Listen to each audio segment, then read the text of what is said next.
ভারতের আসামের জনপ্রিয় গায়ক জুবিন গার্গের মৃত্যু তদন্তে নতুন মোড় নিয়েছে। সিঙ্গাপুরে তার আকস্মিক মৃত্যু ঘিরে শুরু থেকেই নানা প্রশ্ন উঠেছিল। এবার সিঙ্গাপুর পুলিশ ও ফরেনসিক টিমের নতুন প্রতিবেদন সেই রহস্য আরও পানিঘোলা করছে।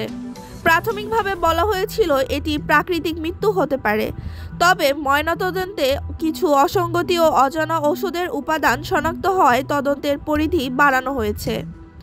পুলিশের সূত্রে জানা গেছে, জুবিনের ব্যক্তিগত সহকারী ও তার সাথে থাকা কয়েকজন বন্ধুকে জিজ্ঞাসাবাদের জন্য ডাকা হয়েছে।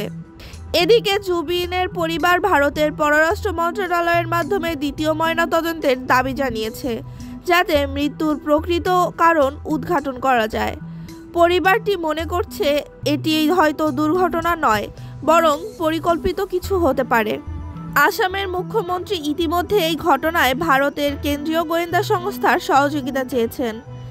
সামাজিক যোগাযোগ মাধ্যমে ভক্তরা জাস্টিস ফর জুবিন হ্যাশট্যাগে আন্দোলন শুরু করেছে।